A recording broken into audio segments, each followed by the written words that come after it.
गोंदिया शहरातील संजयनगर गोविंदपूर परिसरात आज सकाळच्या सुमारास जवळपास असलेल्या 3 गोदामांना भीषण आग लागल्याची घटना घडली। या आगीत गुडाखू फॅक्टरी, मित्तल ट्रेडर्स, आशीर्वाद प्लास्टिक, श्री चंदन ट्रेडर्स यांच्या बारदानासह लागून असलेल्या टाइल्स गोदामाचे मोठे नुकसान झाले आहे। आगीचे रौद्ररूप इतके भीषण होते की धुराचे मोठे लोट जवळपास 1 किलोमीटर अंतरावरूनही दिसत होते। आगीमुळे परिसरातील नागरिकांमध्ये भीतीचे वातावरण निर्माण झाले असून एकच खळबळ उडाली आहे। आगीत गोदामांमधील बहुतांश साहित्य जळून खाक झाले असून मोठ्या आर्थिक नुकसानाची शक्यता व्यक्त करण्यात येत आहे।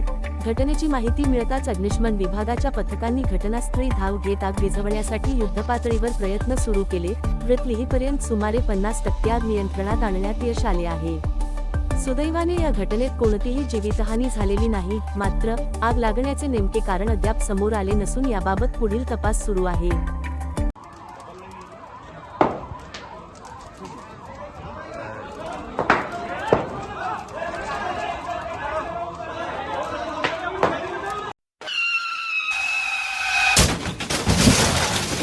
आता गाडीवर मोबाईल नंबर नाही तर इमर्जन्सी QR कोड लावा, जे तुम्हाला अडचणीच्या वेळी मदत करेल।